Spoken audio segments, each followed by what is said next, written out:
میں آج کو ایک واقعہ سناتا ہوں، آج سے تقریباً 40 سال پہلے کا۔ ہمارے یہاں شوگر مل میں ایک انجینئر آئے نئے، مکینیکل انجینئر تھے، چیف انجینئر تھے۔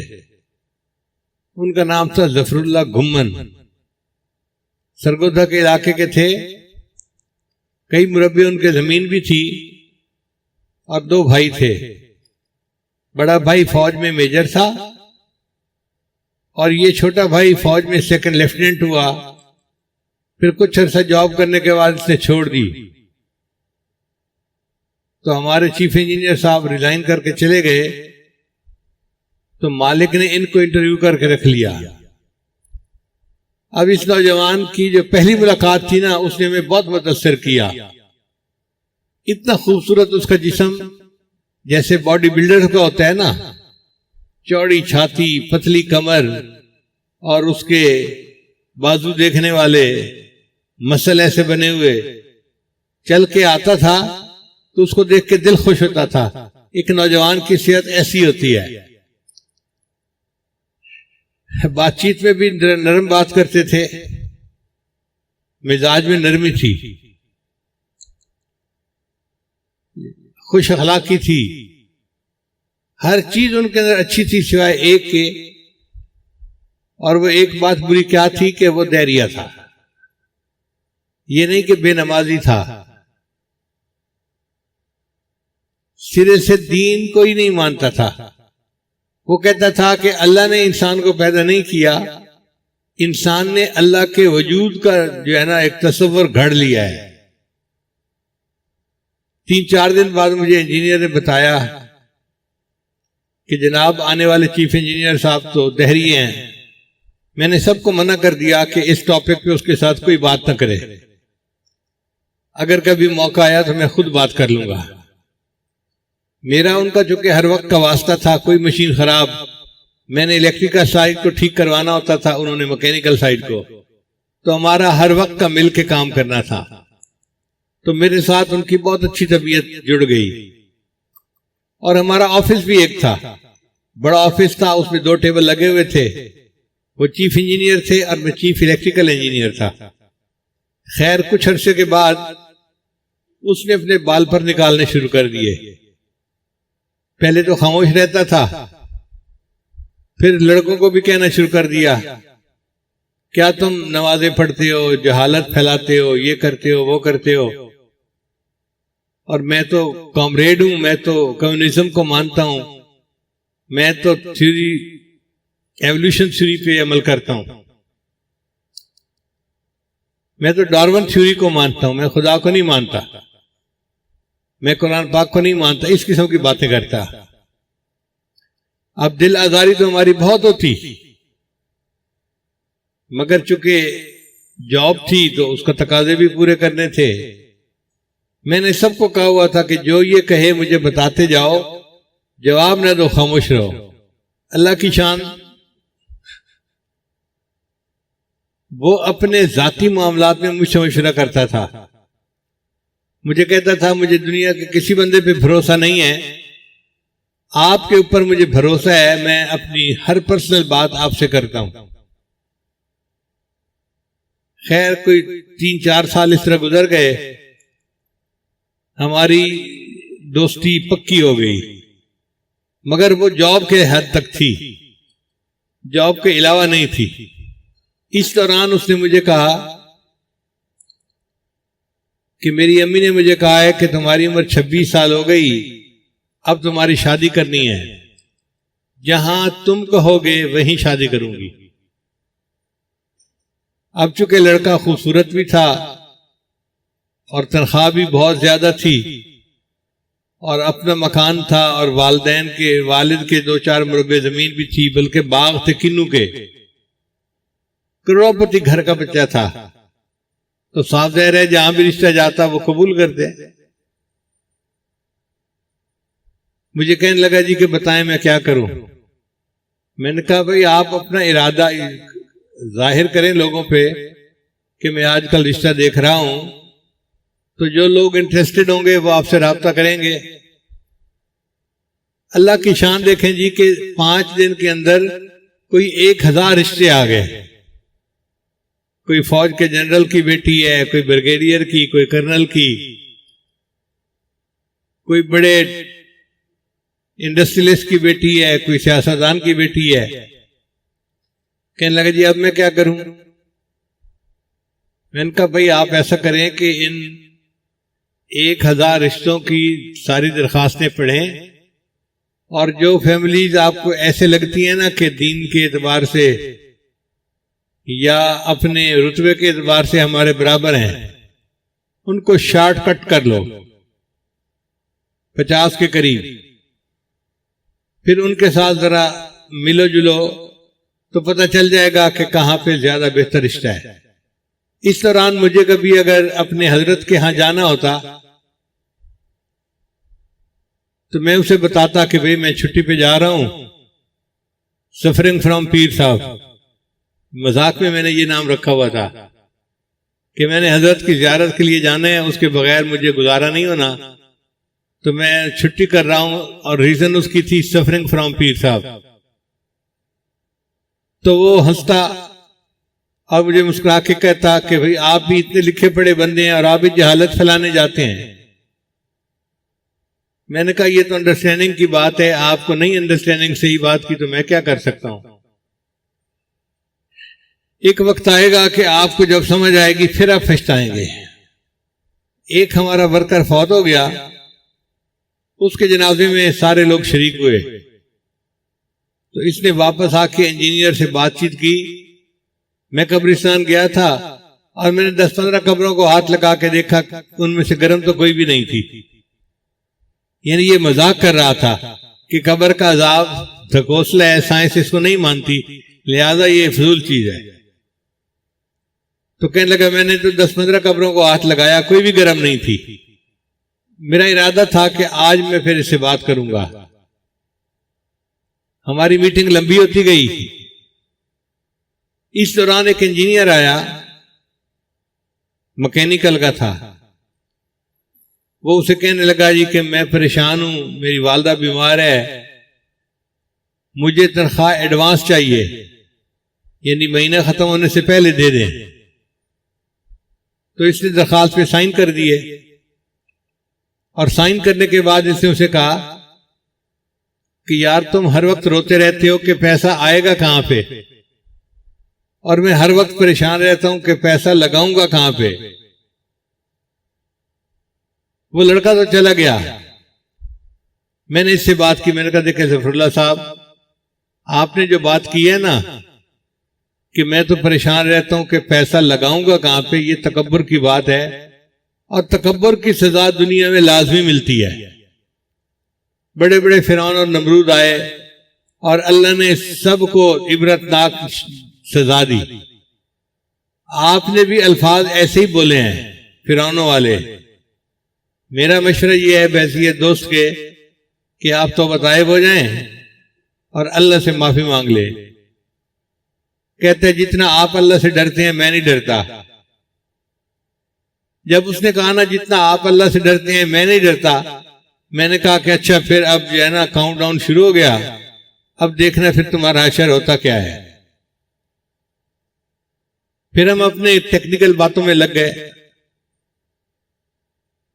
دوسرے دن ہمیں پتہ چلا کہ جناب انجینئر صاحب کا ایک چھوٹا سا ایکسیڈنٹ ہو گیا.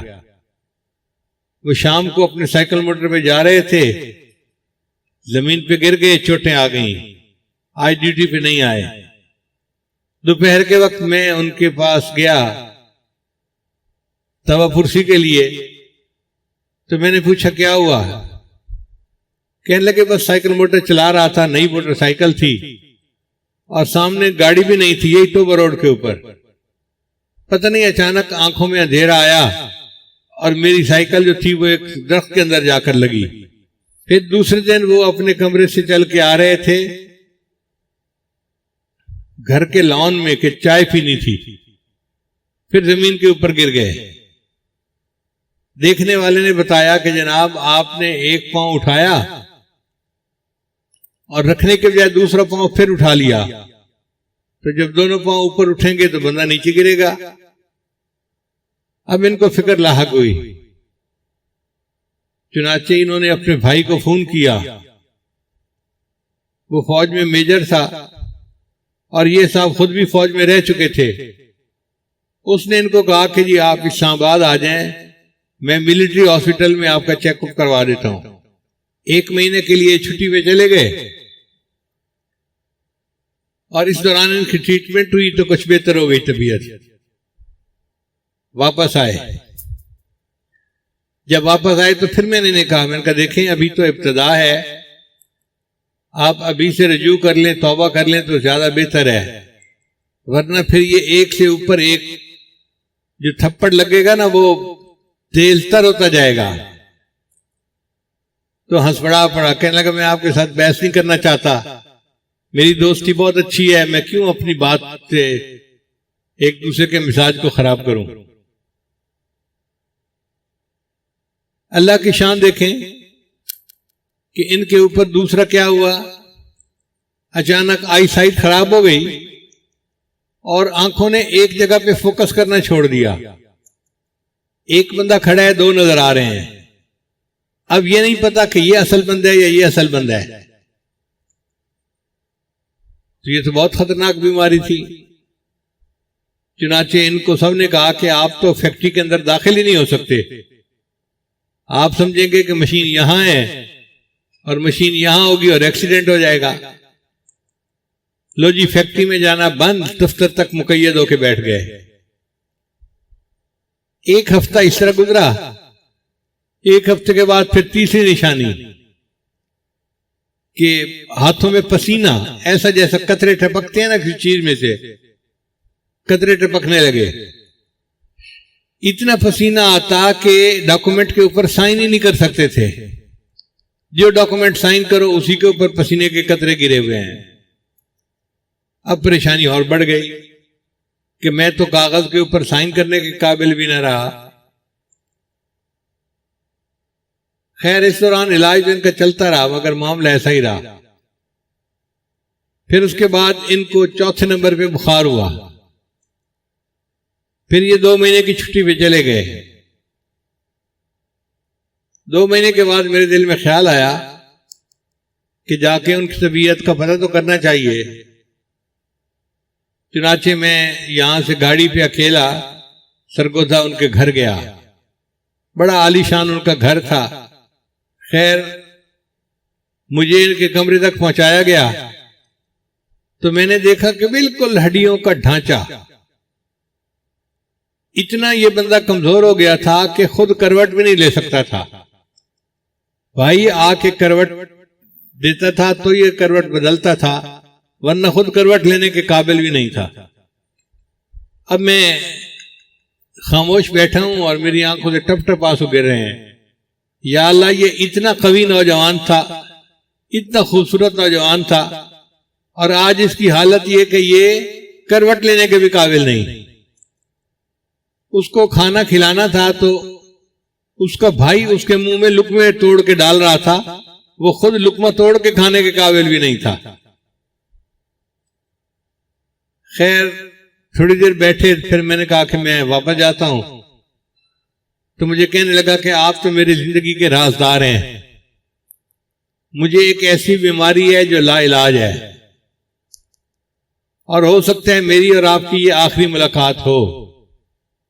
میں نے اس کتاب کے بارے میں نے اس بیماری کے بارے میں بہت پڑھا ہے، بس میں اب اتنا ویک ہو گیا ہوں کہ اب میرا اٹھنا مشکل ہے۔ میں نے کہا کہ دیکھیں آپ کا علاج اگر پوری دنیا میں کہیں بھی ہوتا ہے نا تو ہم کروائیں گے، اللہ آپ کو شفا دیں گے، اور ایک وقت آئے گا کہ آپ ہمارے ساتھ مل کے نمازیں پڑھا کریں گے۔ تو یہ مسکرا پڑا۔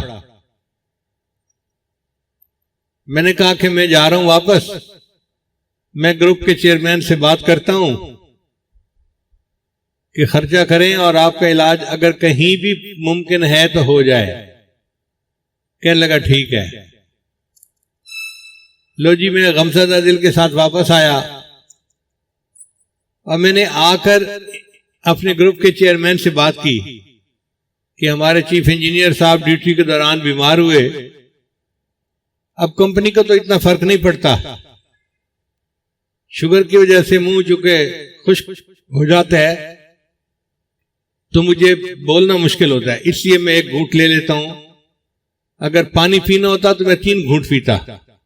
میں نے انہیں کہا جی کہ آپ کی 36 فیکٹریاں ہیں، آپ کو تو پیسے کا کوئی مسئلہ نہیں، آپ اس کا علاج کروا دیں۔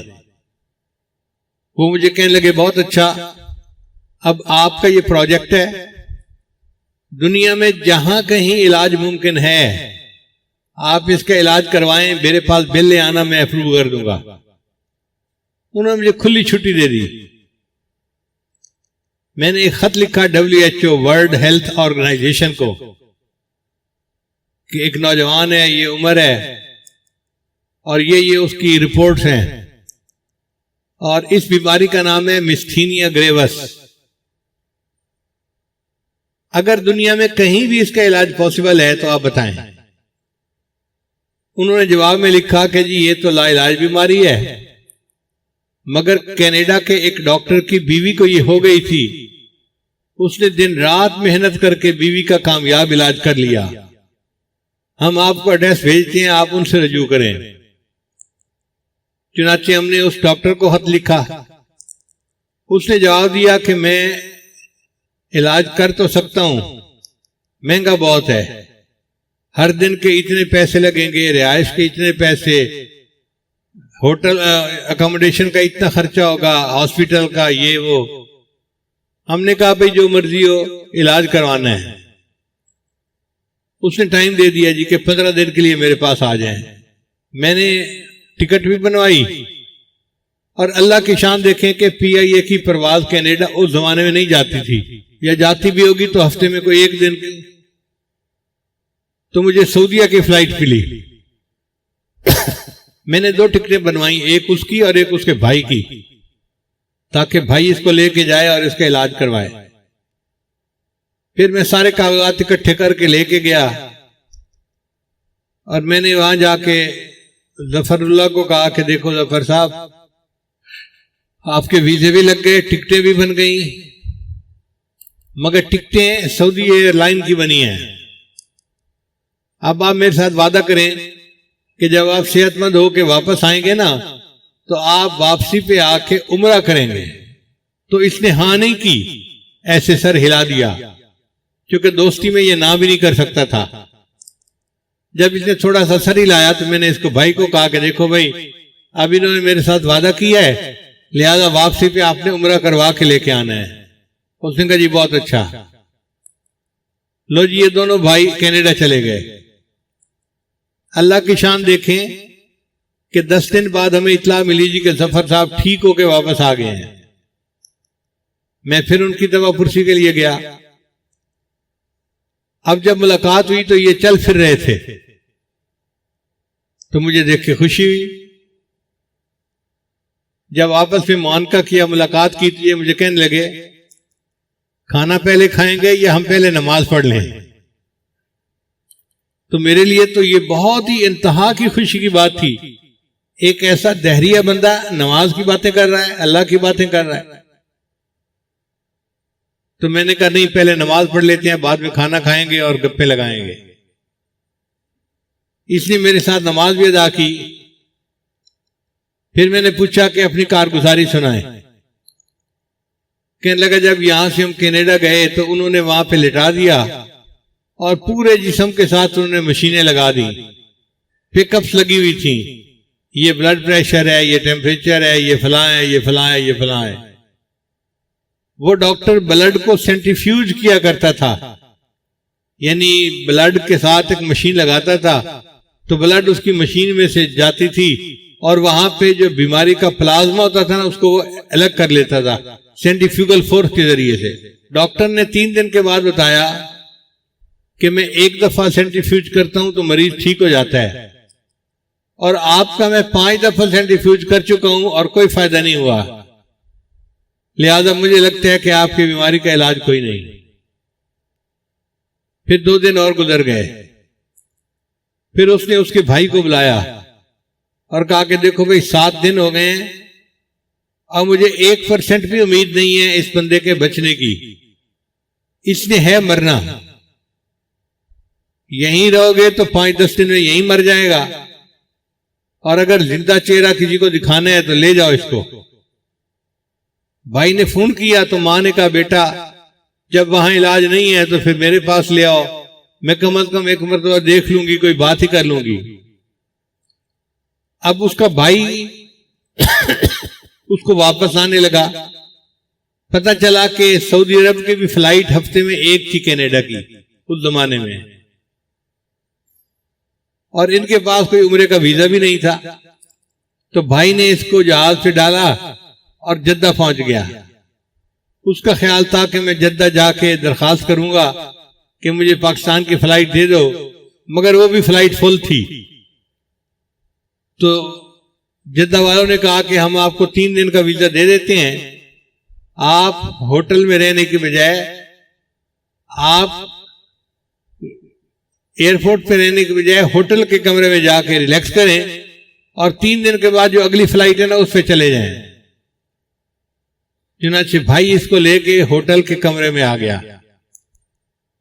یہ کہتے ہیں کہ میرے ذہن میں خیال آیا کہ میں نے آپ سے وعدہ کیا ہوا تھا کہ میں آتے ہوئے عمرہ کروں گا، تو میں نے بھائی کو کہا کہ عمرہ تو میں کر ہی نہیں سکتا، بیمار ہوں، تو مجھے جگہ تو دکھا کہ کہاں عمرہ کرتے ہیں۔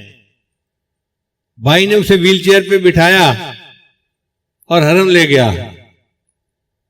کہتے ہیں کہ میں نے جب حرم دیکھا تو میں یہ سوچ رہا تھا اتنے لاکھوں لوگ، مگر سب کے دماغ خراب کہ یہ اللہ کو مانتے ہیں۔ یعنی ایک دہریے بندے کی کیفیت سنیے جو بیت اللہ کے سامنے کھڑا ہے جا کے، وہ کہتے ہیں کہ میں اتنے لوگوں کو دیکھ کے یہ سوچ رہا تھا کہ جہالت کتنی عام ہو گئی، لاکھوں لوگ ہیں اور یہ چکر لگا رہے ہیں، گھوم پھر رہے ہیں، اور یہ خدا کو مانتے ہیں جبکہ خدا تو موجود ہی نہیں ہے۔ کہتے ہیں کہ میں جا کے بس بیٹھا رہا اور بار بار بیت اللہ کو دیکھتا رہا۔ یہ جو بیت اللہ کو بار بار دیکھنا تھا، اسی سے اس کو اللہ نے برکت دے دی۔ کہتے ہیں کہ جب میرے جانے کا وقت ہوا نا تو اس وقت میں نے کہا کہ چلو میں دعا ہی مانگ لیتا ہوں، تو میں نے یہ دعا مانگی، اے اللہ اگر تو موجود ہے تو مجھے شفا دے دے تاکہ میں کل ویل چیئر کے بغیر چل کے طواف کروں۔ ایک دہریہ دعا مانگ رہا ہے بیت اللہ کے سامنے، اور دعا بھی یہ مانگ رہا ہے کہ اے اللہ اگر تو موجود ہے تو مجھے بیماری سے شفا عطا فرما تاکہ میں چل کے طواف کروں۔ کہتے ہیں میں نے بھائی کو کہا کہ دوائیاں سب بند، میں نے اب نہیں لینی۔ اللہ کی شان کے اگلے دن میرے جسم کے اندر کافی قوت تھی، بھائی مجھے لے کے آیا، اور اس دن میں نے طواف کیا، اور طواف کے بعد بیت اللہ کے سامنے بیٹھ کے کلمہ پڑھا۔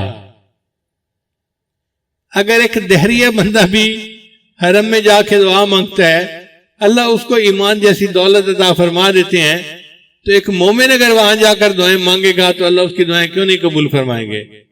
اس لیے وہ بیت اللہ ایسی عجیب جگہ ہے، جو مانگتا ہے بندہ اللہ عطا فرما دیتے ہیں۔ مومنوں کی تو دعائیں قبول ہونی ہیں، جو دہری ہیں اللہ ان کی بھی دعائیں قبول فرما لیتا ہے۔ لو جی، اس طرح یہ بندہ مسلمان ہوا، اس نے کلمہ پڑھا اور واپس آ کے نمازیں پڑھنی شروع کر دی۔ 1985 کی بات ہے، اس عاجز کو امریکہ کچھ عرصہ رہنے کا موقع ملا۔ ایک دن 2 علماء میرے پاس آئے، کہنے لگے آپ کے ذمہ کام لگانا ہے۔ میں نے پوچھا کیا؟ کہنے لگے یہاں پر ایک انٹرفیتھ کونسل بنی ہوئی ہے۔ انٹرفیتھ کونسل کہتے ہیں کہ مختلف ادیان والے لوگ ایک جماعت بنا لیتے ہیں اور آپس میں مل کے میٹنگز کرتے ہیں تاکہ ایک دوسرے کے ساتھ ذرا ہم اچھے طریقے سے رہ سکیں۔ اس انٹرفیتھ کونسل میں ہم نے پہلے ایک عالم کو بھیجا تھا، مگر یہودی اور عیسائی آپس میں مل جاتے تھے اور اس سے وہ سائنس کے سوال پوچھتے تھے کہ قرآن مجید میں سورج کا تذکرہ ہے، چاند کا تذکرہ ہے، فلاں تذکرہ ہے، فلاں تذکرہ ہے۔ اب وہ عالم سائنس تو نہیں جانتا تھا، تو وہ پریشان ہو گیا۔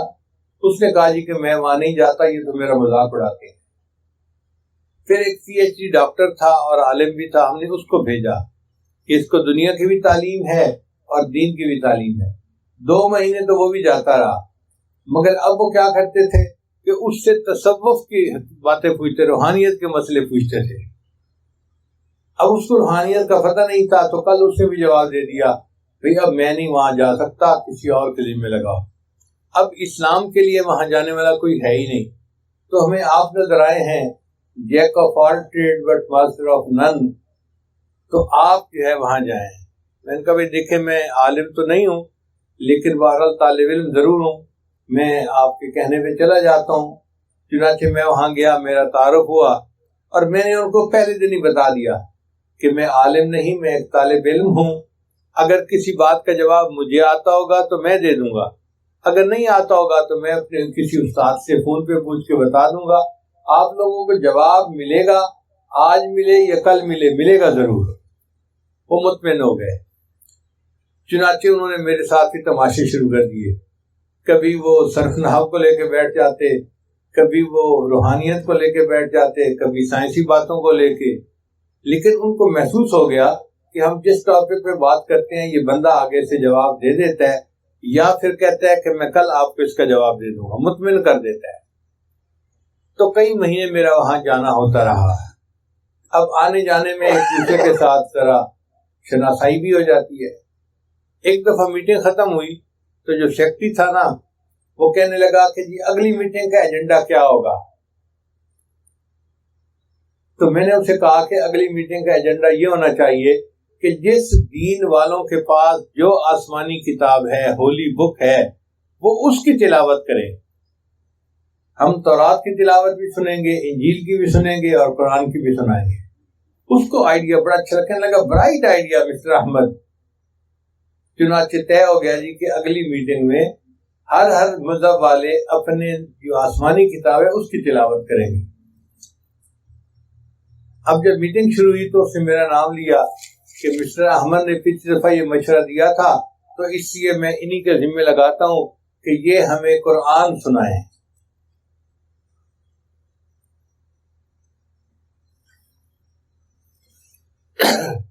میں ذہنی طور سے پہلے تیار تھا.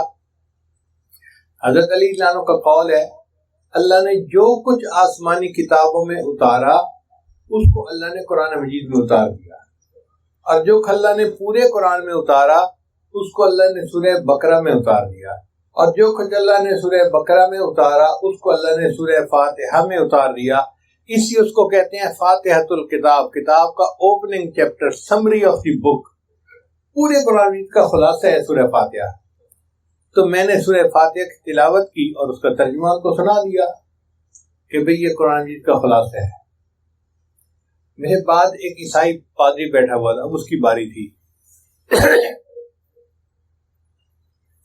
اب جب اس کی باری آئی اس نے اپنی بائبل نکالی اور ایک چیپٹر ہے ان کو، اس کو کہتے ہیں پہاڑی کا باز. وہ یہ بڑا لہک لہک کے سناتے ہیں کہ عیسیٰ علیہ السلام نے تعلیم دی تمہارے ایک گال پہ کوئی تھپڑ مارے تم دوسرا گال بھی پیش کر دو. تو وہ اس کی تلاوت کرنے لگا. جب اس کو پڑھنے لگا تو میں نے ہاتھ کھڑا کیا اور سیکرٹری کو کہا کہ میں آپ کے ساتھ ایک بات شیئر کرنا چاہتا ہوں. اس نے کہا کیا؟ میں نے کہا طے یہ ہوا تھا کہ ہر بندہ جو ہولی بک ہوگا اس کی تلاوت کرے گا. تو میرا سوال یہ ہے کیا بائبل جو ہے وہ انگریزی زبان میں نازل ہوئی تھی؟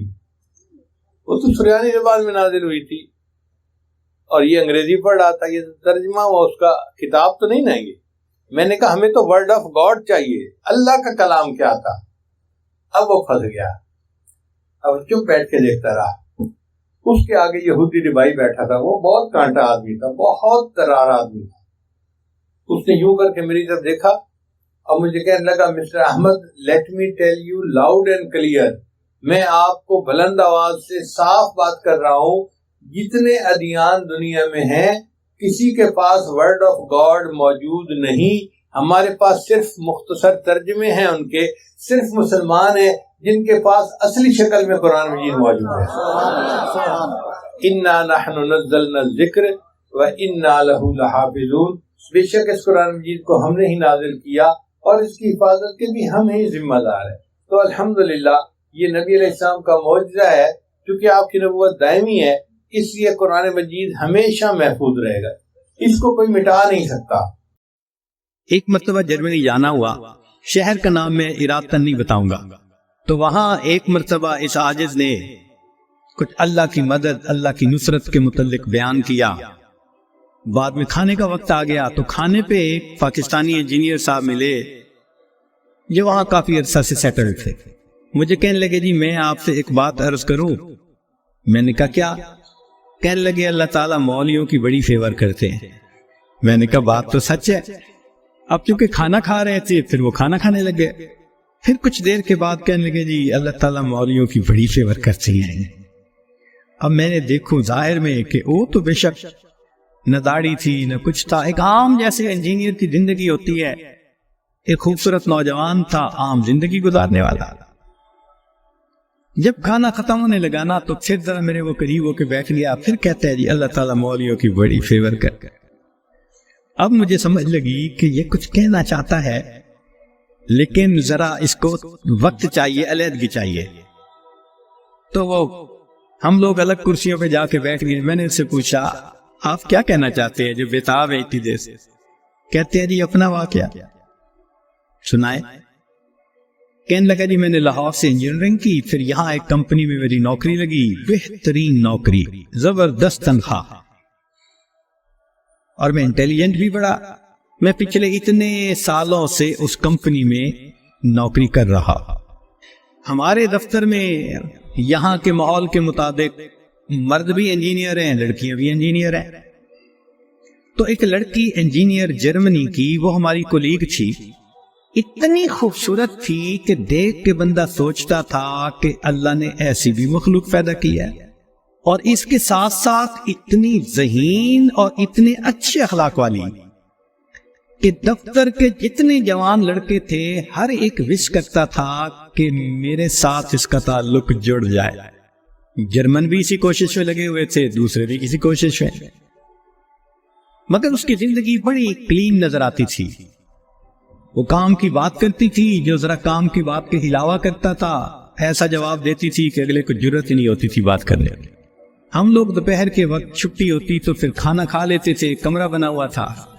ایک دن میں نے کھانا نہ کھایا، پھر دوسرے دن کھانا بھی نہ کھایا. تیسرے دن جب میں نے کھانا نہ کھایا تو اس نے مجھ سے پوچھ لیا کہ فلاں آج کل آپ دوپہر میں کھانا نہیں کھا رہے. میں نے کہا اس لیے کہ وہ میں مسلمان ہوں اور ہمارا رمضان المبارک شروع ہو گیا اور میں فاسٹنگ کر رہا ہوں. اس نے کہا یہ کیا ہوتی ہے؟ تو میں نے بتایا روزہ کیا ہوتا ہے. اس کو تھوڑا انٹرسٹ فیل ہوا، کہنے لگا میرے لیے تو بہت ہی اچھا ٹاپک مل گیا. میں نے بھی کھول کھول کے بتایا فاسٹنگ کیا ہوتی ہے، اور اس کے انٹرسٹ کو دیکھ کے کہا اچھا میں باقی باتیں تمہیں کل بتاؤں گا. اگلے دن پھر میں نے اس سے کوئی بات کی، ہماری بات رمضان شریف پہ چلنی شروع ہو گئی، اور وہ بھی اس کھانے کے وقت میں کچھ دیر بیٹھ کے مجھ سے اسلام کے بارے میں کوئی بات سن لیتی. میری کوشش یہ تھی کہ رمضان شریف کے دوران میری بات چیت اتنی شروع ہو جائے کہ کمفرٹیبلی ہم ایک دوسرے سے کمیونیکیٹ کرنے لگ جائیں. جرمن لڑکے مجھے دیکھتے تو وہ مجھ سے بڑے خفا ہوتے، یہ اس کے ساتھ بیٹھ کے کیوں 10 منٹ باتیں کرتے ہیں بھائی، جب سے ہم سے 1 منٹ بھی بات نہیں کرتی. خیر رمضان شریف ہونے تک مجھے اتنا اندازہ ہو گیا کہ اس کے ذہن میں اسلام کے بارے میں مزید جاننے کا بھی شوق موجود ہے. تو میں نے کچھ انگریزی کی کتابیں بھی اس کو منگا کے دی کہ پڑھو، اور میں تو چاہتا تھا اللہ کرے یہ مسلمان بنے، پھر تو ہمارا ہی نمبر لگے گا، کیونکہ باقی تو سارے یہاں کافر ہیں. بڑی میری کوشش تھی اور میں بڑے خلوص سے کوشش کر رہا تھا یہ مسلمان بن جائے. اللہ کی شان کہ جو باتیں میں بتا سکتا تھا میں نے بتائیں، اور کچھ باتیں اس کو میں نے کہا کہ بھئی تمہارے قریب اگر کوئی مسجد ہے وہاں عالم ہے تو ان سے کوسچن پوچھ لو. 6 مہینے اس لڑکی نے اسلام کو سٹڈی کیا، اور ایک دن آ کے وہ مجھے کہنے لگی کہ کل میں نے کلمہ پڑھ لیا ہے، اور میں نے دیکھا کہ اس نے اپنا سر بھی ڈھکا ہوا تھا. تو یہ اس بات کی دلیل تھی کہ یہ مسلمان بن چکی. میری تو خوشی کے انتہا نہیں تھی. میں نے عشاء کے بعد 10 رکعت شکرانے کے نفل پڑھے کہ یہ مسلمان بن گئی. میں کولیگ بھی ہوں، مسلمان بھی ہوں، اس کے پاس تو کوئی دوسری آپشن ہی نہیں ہے، تو اب میرا کام آسان ہو گیا۔ اب وہ جب موقع ہوتا نماز بھی پڑھتی، مگر زندگی چلتی رہی۔ سال میں ہمیں چھٹیاں ملتی تھی جو اکثر وہاں کے مقامی لوگ یورپ میں ادھر ادھر بیچز پہ گزارا کرتے تھے۔ بات چلی کہ بھئی اس دفعہ چھٹیوں کا پروگرام کیا ہے؟ اس نے کہا کہ میرا ارادہ ہے کہ میں اس دفعہ ٹرکی جاؤں گی، سنیں وہاں بہت مسجدیں ہیں اور بہت علماء ہیں، میوزیمز ہیں، تو مجھے ذرا اسلام کو اور زیادہ اسٹڈی کرنے کا موقع مل جائے گا۔ میں نے سوچا ترکی جائے گی تو میرا کیا فائدہ؟ اب میں نے اس کو آئیڈیا دیا، فوڈ فار تھاٹ۔ ان کا تمہیں کیا پتا، اصل تو دین پاکستان میں ہے، اتنی مسجدیں ہیں، اتنے یہ علماء ہیں، اتنے فلاں ہے۔ اب میں نے ایسی سہانی سٹوری اس کو سنائی کہ اس کو لگا کہ اگر مجھے دین سمجھنا ہے تو شاید وہاں انفارمیشن زیادہ مل سکیں گی۔ اور ادھر میں نے اپنی امی کو فون بھی کر دیا، امی میں کوشش کر رہا ہوں کہ یہاں سے ایک لڑکی آ جائے پاکستان، بس اس کو پھر آپ شادی کے لیے تیار کرنا، یہ آپ کا کام ہوگا۔ امی نے کہا بیٹا بات ہی کوئی نہیں، میری بہن ایک ایم اے انگلش تھی، ایک ایم اے اکنامکس تھی، بہنوں نے بھی کہا تو ایک دفعہ لے آؤ اس کو، ہم اس کو تیار کر دیں گے، مسئلہ ہی کوئی نہیں۔ اب میری کوشش کہ کسی طرح یہ سفر کرے۔ 2-3 دن وہ سوچتی رہی، پھر اس نے کہا کہ اچھا ٹھیک، میں نے ارادہ کیا ہے کہ ان چھٹیوں میں پاکستان جاؤں گی، مگر میں اپنی ارینجمنٹس خود کروں گی، تم فلائٹ نمبر بس بتا دو کب جا رہے ہو۔ تو میں نے کہا ٹھیک۔ اب جس دن میں نے فلائٹ پہ آنا تھا اور اس نے بھی 2 لفظ کہے تھے کہ ہاں میں بکنگ کروا لوں گی، کہنے لگا کہ میں تو 1 گھنٹے میں نے 3 گھنٹے پہلے پہنچنے کی بجائے 4-5 گھنٹے پہلے پہنچا ہوا تھا۔ جلدی سے چیک ان کروا کے اب میں تلاش کر رہا تھا کہ کب آئے۔ خیر اس کو آنے میں کچھ دیر ہو گئی، مگر میں نے دیکھا کہ وہ آ گئی تو میں بڑا مطمئن ہو گیا، اب یہ پاکستان آ رہی ہے۔ خیر جب پاکستان اترے تو میرے گھر والے رشتہ دار سب مجھے ریسیو کرنے آئے ہوئے تھے، تو گھر کی عورتیں اس کو بھی ملی۔ اس نے کہا کہ دیکھو میں نے ہوٹل کی بکنگ کروائی ہوئی ہے اور میں اس وقت تھکی ہوئی ہوں سفر کر کے، تو میں سیدھا ہوٹل میں جاؤں گی، اور کل جب میں کسی وقت فریش ہوں گی نا تو عورتوں کو کہا کہ تم ہوٹل آ جانا، میں تم سے ڈسکس کر لوں گی کہ مجھے کہاں کا انفارمیشن مل سکتی ہے۔ میری بہنیں اس کو دیکھ کے تو حیران ہو گئی، اور انہوں نے شادی کی ڈیٹ اور پلاننگ وہ بھی شروع کر دی۔ اگلے دن میری امی گئی اور اس کو کہا کہ بھائی آپ ہوٹل میں کیوں رہتی ہو، ہمارے گھر میں آؤ۔ اس نے کہا میں ذرا یہاں کمفرٹیبل ہوں۔ امی نے کہا چلو کھانا کھانے ہی آ جاؤ۔ اس نے کہا ٹھیک، تو وہ ایک وقت کھانے کے لیے گھر امی کے ساتھ آ گئی۔ ہمارا گھر ڈیفنس کے اندر اتنا بڑا بہترین محل نما گھر تھا، اور بزنس تھا ہمارا، کار ڈیلرشپ تھی۔ اب جو کار ڈیلر ہو وہ تو کروڑوں پتی ہوتا ہے۔ چھوٹا بھائی میرا مجھ سے بھی زیادہ خوبصورت نوجوان۔ خیر میری بہنوں نے بڑی کوشش کی کہ بھائی کسی طرح وہ ہاں کر دے کہ میرے ساتھ اس کی شادی سے وہ راضی ہے، مگر وہ خاموش جاتی، وہ ہاں نہیں کرتی تھی۔ پریشانی ہونے لگ گئی، دن گزر رہے اور ہاں نہیں کر رہی ہے۔ تو کہنے لگے کہ ایک دن جو ہے امی نے کہا کہ بیٹا اگر تم سے وہ راضی نہیں تو تمہارا چھوٹا بھائی بھی تو ہے، ہم اس کی آپشن دے دیتے ہیں۔ میں نے کہا ٹھیک ہے کوئی بات نہیں۔ امی نے چھوٹے بھائی کی آپشن دے دی، وہ سن کے پھر چپ ہو گئی۔ حتیٰ کہ آدھے سے زیادہ دن گزر گئے، فرض کرو 20 دنوں سے رہنا تھا تو 10-12 دن گزر گئے۔ اب امی کو ذرا فکر ہونے لگ گئی کہ یہ نہیں مانے گی۔ ہم پریشان بھی تھے۔ اللہ کی شان ایک دن وہ امی کے ساتھ بیٹھی بات چیت کر رہی تھی، کچھ کہنے لگا میرے ایک چچا ہیں، تبلیغی بندے ہیں، سارا دن مسجد میں پڑے رہتے ہیں اور کام ہی کوئی نہیں ہے ان کو۔ ان کا ایک بیٹا ہے اور اس بیٹے کو انہوں نے جامعہ اشرفیہ سے مولوی بنا دیا۔ وہ چونکہ میرے امی کے قریبی رشتے دار ہیں. تو وہ نوجوان ہمارے گھر آیا امی کو کوئی چیز دینے کے لیے.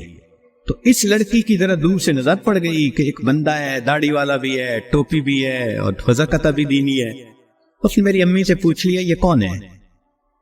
اس نے کہا یہ میرے دیور کا بیٹا ہے، عالم ہے. اس نے کہا اچھا میں نے جو کچھ مسئلے پوچھنے تھے وہ میں اس سے پوچھ سکتی ہوں؟ امی نے کہا ہاں. کہنے لگا امی نے وہ مولوی صاحب کو بلا لیا اور وہ مولوی صاحب آ کے یوں نگاہیں نیچی کر کے کھڑے ہو گئے. یہ اس نے ایک دو باتیں پوچھی، اس نے آگے سے جواب دیا اور جیسے روٹھا ہوا بندہ ہوتا ہے وہ مولوی صاحب سے لے گئے. اس نے جاتے ہوئے اسے پوچھ لیا کہ بھئی اگر کوئی اور بات پوچھنی ہو تو آپ کا ٹیلی فون نمبر، اسے ٹیلی فون نمبر دے دیا. ایک دو دن ٹیلی فون پہ یہ اس سے بات کرتی رہی. کہنے لگی کہ چوتھے دن ہمیں پتا چلا کہ لڑکی نے اس سے خود بات کی، کیا تم مجھ سے نکاح کرنا چاہتے ہو؟ کہنے لگے مولوی صاحب نے جواب دیا میں ابو سے پوچھوں گا. ابو سے پوچھوں گا. اس نے ابو سے پوچھا. ابو نے کہا کہ بیٹا ساری دنیا مسلم مومن کے لیے اس کا ملک ہے، اگر تمہارا رزق اللہ نے وہاں لکھا ہے تم دین کی نیت سے جاؤ، اللہ کے دین کا کام کرو وہاں. کہنے لگا لڑکے نے ہاں کر دی. اگلے دن اس نے کیا کیا، وہ لڑکے نے اپنے دو چار رشتہ داروں کو بلا لیا، سادگی کے ساتھ نکاح ہو گیا. لڑکی اس کو لے کے اسلام آباد ایمبیسی چلی گئی اور ایمبیسی میں اس نے اپنا سٹیٹس دکھایا، پورا دکھا کے کہا کہ میں آئی تھی چھٹیاں گزارنے، اس کے ساتھ میرا نکاح ہو گیا ہے، کاغذات ہوتے رہیں گے، میں نے ہے 4 دن میں واپس جانا، کیا آپ اس کا ملٹیپل ویزا لگا سکتے ہیں؟ کہنے لگے کونسلر کو اس کی پرسنالٹی، اس کی بات چیت، اس کی نوکری اتنی جسٹیفیکیشن نظر آئی، اس نے چھوٹتے ہی 5 سال کا ملٹیپل ویزا لگا دیا.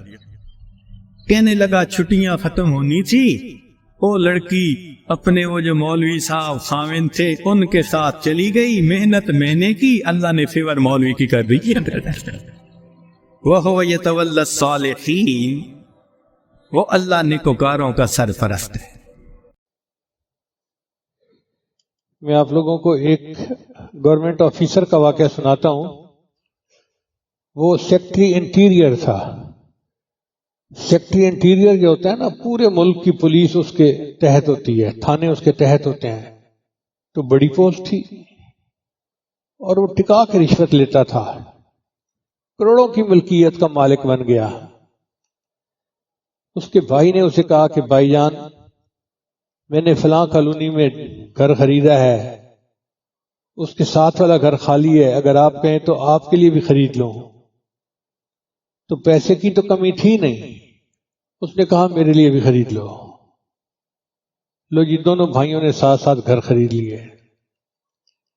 اب جس دن شفٹ ہوئے تو پتہ چلا کہ وہ مکان مسجد کے بالکل سامنے تھا، یعنی سڑک کے ادھر مسجد تھی اور ادھر مکان تھا. سیکٹری صاحب رات کو سوئے تو فجر کی اذان کے وقت مؤذن نے اللہ اکبر اذان دی. اس کی آنکھ کھل گئی. اس کو بڑا غصہ آیا کہ اس نے میری نیند خراب کر دی. مؤذن کو بلوایا اور اس کو کہا کہ بھئی میں یہاں شفٹ ہو گیا ہوں، اب تم فجر کی اذان اسپیکر پہ نہ دیا کرو. مؤذن نے نمازیوں کو بتایا. نمازیوں نے کہا کہ بھئی دیکھو ہم بوڑھے لوگ ہیں، گھڑیوں کے ٹائم ہم سے نہیں دیکھے جاتے، ہم تو اذان کی آواز سننے کا انتظار کرتے ہیں اور مسجد میں آتے ہیں. تم اذان دو، مسجد پہلے تھی، یہ بعد میں آیا ہے. اگر اذان سے اس کو اتنی الرجی تھی تو کہیں دور گھر خریدتا، مسجد کے قریب کیوں خریدا ہے؟ چنانچہ مؤذن نے دوسرے دن پھر اذان دی. اب اس کے غصے کی انتہا نہیں تھی کہ میں نے منع کیا اور اس نے میری بات نہیں مانی. اپنے گارڈ کو بھیج کے مؤذن کو بلوایا. وہ نوجوان بچہ تھا، اس کے اس نے 2-3 تھپڑ لگائے. تو مجھے نہیں جانتا، میں تجھے تھانے میں بند کر دوں گا، میں یہ کر دوں گا، میں تمہاری چھترول کروا دوں گا، میں فلاں کروا دوں گا. خبردار جو آج کے بعد اذان دی. وہ مؤذن بیچارہ تو اس کی مار کھا کے سہ گیا، چپ کر گیا، مگر اللہ کی لاٹھی بے آواز ہے. اللہ تعالیٰ کی طرف سے پکڑ آ گئی۔ ہوا کیا کہ افسر صاحب کو فالج ہوا اور دونوں بات جو تھے وہ سینے کے ساتھ لگ گئے۔ عام طور پہ تو فالج ایک سائڈ پہ ہوتا ہے، اللہ کی شان کہ اس کے دونوں ہاتھ یہاں لگ گئے، اب قلم بھی نہیں پکڑ سکتا۔ تو دفتر والوں نے کہا جناب آپ تو قلم بھی نہیں پکڑ سکتے، دستخط بھی نہیں کر سکتے، آپ جائیں علاج کروائیں۔ انہوں نے چھٹی کروا دی۔ وہ جو پیچھے رشوت کی بہت لمبی آ رہی تھی نا مال کی پائپ لائن، وہ ختم ہو گئی۔ اب گھر آ کے پڑ گیا، سارا دن گھر میں ہے۔ اب بیوی بیچاری خدمت کرتی، ہر وقت خدمت میں لگی رہتی، 24 گھنٹے کی خدمت، چونکہ کر تو کوئی سکتا نہیں تھا، دونوں آدمی کام کرتے تھے۔ ذرا سی کوئی چیز لانے میں دیر ہو جاتی، فلاں جاتی ہے، بیوی کو ڈانٹتا، سن نہیں رہی ہو، کرتی نہیں ہو، یہ نہیں کرتی، وہ نہیں کرتی۔ اب بیوی تھی، وہ کتنی ڈانٹ برداشت کرتی۔ اس نے بیٹھ کے بات کی کہ جی دیکھو میں نے ساری زندگی آپ کے ساتھ اچھا نبھایا ہے اور اب بھی خدمت کر رہی ہوں، آپ مجھے میرے بچوں کے سامنے اس طرح ہیملیٹ کرتے ہیں، یہ اچھی چیز نہیں ہے۔ اب غلطی ماننے کا تو جذب تھا ہی نہیں نا۔ اس نے الٹا اس کو کہا تم یہ ہو، تم فلاں ہو، تم ذلیل ہو، تم کیا کیا گالیاں دی۔ بیوی کو غصہ آیا، اس نے بچوں کو ساتھ لیا اور وہ اپنے میکے چلی گئی۔ اب پورا گھر اکیلا ہے اور یہ اکیلا پڑا ہوا ہے، کوئی پوچھنے والا نہیں۔ بھائی کو پتہ چلا تو بھائی نے کہا بھئی میرا بڑا بھائی ہے تو میں اس کو اپنے گھر لے آتا ہوں۔ وہ اس کو اٹھا کے اپنے گھر لے گیا۔ اب بھابھی اور بچوں نے خدمت شروع کی، مگر اس کی روک ٹوک کا مزاج تو تھا نا، وہاں بھی روک ٹوک۔ دوسرے دن بھابھی نے اپنے خاوند سے بات کی کہ دیکھو آپ کی خدمت میرے اوپر لازم ہے، اس کی لازم نہیں ہے۔ ہم تو انسانیت کے ناطے اس کی خدمت کر رہے ہیں کہ بیمار ہے، ہمیں کیوں یہ روکتا ٹوکتا ہے، ڈانٹتا ہے؟ اگر اس نے مجھے پھر ڈانٹا نا تو میں بھی گھر سے چلی جاؤں گی۔ تو بھائی نے بھی محسوس کیا کہ بھئی میرا بھی گھر برباد ہو جائے گا۔ چنانچہ بھائی نے آ کے اس کو کہا کہ بھائی جان آپ ڈانٹ ڈپٹ زیادہ نہ کیا کریں، یہ نوکر نہیں ہے، یہ گھر کے فرد ہیں۔ تو بھائی کو ڈانٹنا شروع کر دیا، تم رن مرید بن گئے ہو، تم یہ ہو، تم ولاں ہو، تمہیں شرم آنی چاہیے، فلاں ہونا چاہیے۔ اب جب بھائی کو اس نے گالیاں دیں تو بھائی کے 2 بیٹے جوان تھے، انہوں نے باپ سے بات کی کہ ابو جان آپ کا بڑا بھائی صحیح، لیکن آپ کو گالیاں نکالی ہیں، ہم سے نہیں برداشت ہوتی۔ چنانچہ انہوں نے، ان دونوں لڑکوں نے اس کو اٹھایا، اس کی چارپائی کو اٹھایا اور گھر کے سامنے جو سڑک تھی نا اس کے کنارے لا کے اس کو نیچے زمین پہ ڈال دیا۔ گرمیوں کا موسم تھا، صبح کا وقت تو گزر گیا، پھر ایک وقت آتا ہے کہ جب زمین گرم ہو جاتی ہے۔ اب زمین گرم ہو رہی ہے اور کھایا پیا بھی کچھ نہیں، بھوکا پیاسا ہے، تو اب یہ سوچے کہ مجھے کون کھانا کھلائے گا، کوئی کھلانے والا نہیں۔ چنانچہ تھک ہار کے اس نے بھیک مانگنی شروع کر دی، مجھے اللہ کے نام پہ دے دو۔ جس اللہ کا نام سن کے اس کی نیند خراب ہوتی تھی، اب اسی اللہ کے نام پہ مانگ رہا ہے۔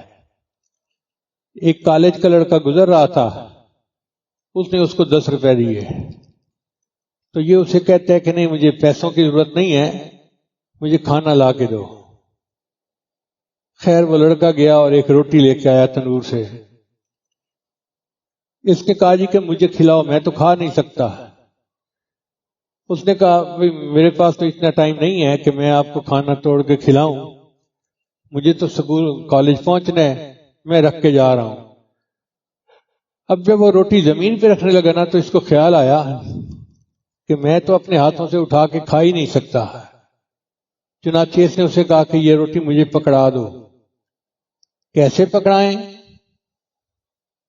دونوں پاؤں پہ بھی فالج ہو گیا تھا، دونوں ہاتھوں پہ اور دونوں پاؤں پہ، تو دونوں پاؤں بھی سینے کے ساتھ لگ گئے تھے۔ اس نے دونوں پاؤں کے انگوٹھوں کے ساتھ روٹی کو پکڑی اور جیسے کتا روٹی کو توڑ کے کھاتا ہے نا، اس طرح روٹی کو توڑ کے کھا رہا تھا۔ اللہ تعالیٰ نے دکھا دیا، دیکھو جو میری نافرمانی کرتا ہے میں اس سے پھر کیسے بدلے لیتا ہوں اور اس کو کیسے بے عزت کرتا ہوں، اس کا تکبر کیسے توڑتا ہوں۔ تو ایسے مال پر اترانے والے لوگوں کا حشر بہت برا ہوتا ہے۔